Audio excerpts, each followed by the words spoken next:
Hi everyone! Hello everyone! Welcome back to my channel. And for today's video, kung napanood nyo yung update natin before dito sa Tagaytay City, yung tapat ng Iglesia ni Cristo Tagaytay, ayun na yung highway. Ito na po yung update dun sa 8 million natin na package na house and lot. 500 square meter with easement na mga 100 square meter.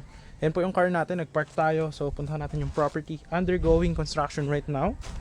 So ito yung entrance. Ayan.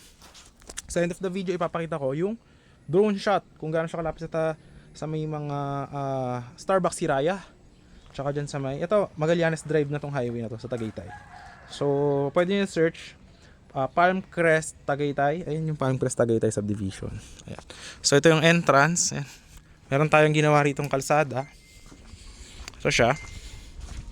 Alright. So kung nakita nyo before, di ba panay bakal pa lang to. So yan na siya ngayon. Okay. So ngayon, ang ginagawa natin, ito yung kalsada, is tapos na po siya. Ngayon, binabakura natin dito. Ayan. Para mas matibay po yung ating pundasyon. Tapos yan yung Palmcrest subdivision sa may likod dyan. Pero ito, last lot na to. May easement dyan, tapos may creek. Okay? Dito natin gagawin yung house. Ayan. So 497 square meter yung lot sa title. Pero yung easement doon, which is kayo na yung owner, kasi nga, edi nakalagay sa title nyo dito is kayo yung merong legal easement do sa property.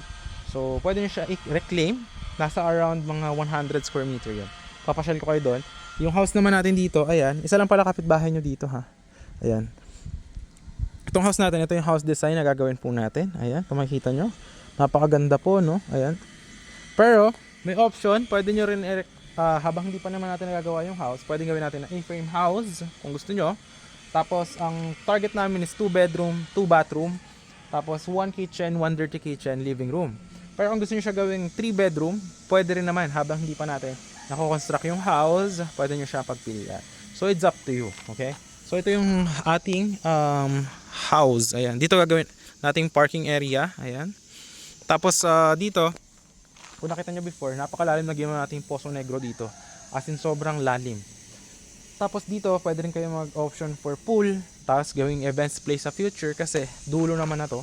So wala tayong subdivision, walang mga restriction. It's up to you. So pwede nyo gawin for Airbnb. Ayan, may mga pine trees. Ayan. Doon tayo nag-park ng car.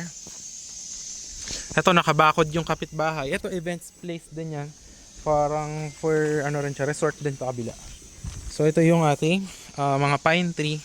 Ayan, kung nakita nyo to dati, steel matting lang yan. Diba? So hanggang dyan yung 497 square meter. Ngayon, ito yung sinasabi ko sa inyo na easement. Ayan o. Ito yung mga steel matting dati.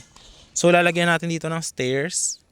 Yan yung sinasabi ko sa inyo, nasa mga 100 square meter. Yung lupa na yan na tinaniman ng pine tree. Yan sa baba, creek na po yan. Ayan o, kikita nyo ba? Ayan. So lalagyan namin dito ng stairs para pwede nyo gamitin yan. Parang farming nyo. Ayan. Hanggang doon yan sa may bakod. Ayan, 100. Nasa mga 100 or 120 square meter pa yan. Ayan, for a fine tree. Tapos yung kapitbahay, ayan lang, pagtawid ng creek. Ayan. So ito yung ating property. So napakaganda. Perfect na perfect for events place or retirement. Depende sa inyo. But ito, yung ating project. Ayan, tapos inuna mo natin yung kalsada. Tapos ito yung landing. Ito yung parking. Andyan yung Poso Negro. Ito, balak natin dyan gagawin. Isasementohan din natin yan. Tapos itong bakod kaya natin ginawa dyan para safety, no? Yan. Tapos itong house, yan yung nakita nyo ng house design, pwede na natin gawing A-frame house habang hindi pa tapos. So package natin guys is for only 8M. So ang down payment dito is 50%. Tapos contract po tayo, tatapusin natin yung project in 3 to 4 months. Actually 3 months na lang to. Tapos babayaran nyo yung the next 10% after 1 month. Tapos 10% after 1 month.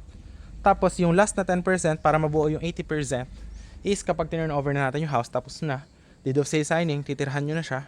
Tapos yung 20% remaining, tsaka nyo lang babayaran kapag na-transfer na sa inyo yung title. So yun. Okay, ito yung ating property. Ayan. Yan yung mga materials natin. Ito yung hollow blocks. So ito yung house. Ayan. So tinaas na muna natin yung foundation nya. Ayan. So malaki actually yung house. Nasa around 85 square meter, no? Yung floor area. So hanggang dito yan. Alright, tinas muna natin siya. So yan, pwede ito na 2 bathroom, 2 bedroom, plus kitchen. Pwede natin lagay doon yung dirty kitchen. Depende sa inyo. Ayun o. Yeah. So, tapos dito naman, balak namin, dito sana yung kitchen. Dito naman sa labas, yung dirty kitchen. Tsaka yung laundry. Para dito, open space. Kasi napakalaki. Talagang perfect for retirement.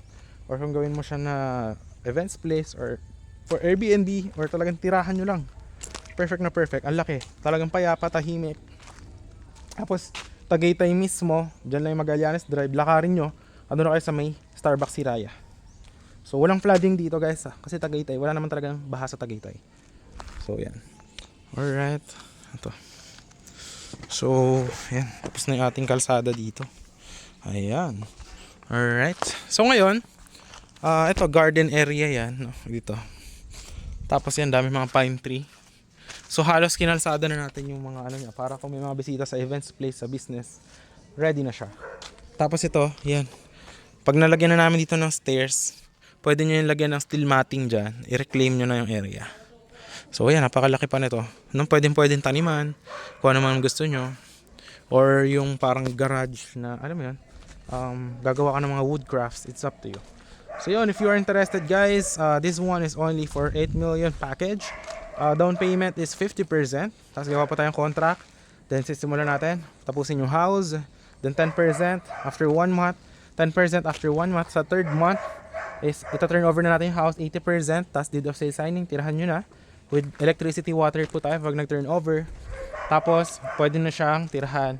And then yung 20% remaining, nakuha na natin deed of sale nyo. Ita-transfer na natin sa inyo yung title. Tsaka nyo babayaran yung 20% ng 8 million kapag na-transfer na po sa atin sa inyo yung title. So yun. Thanks for watching. I hope to see you soon and bye-bye.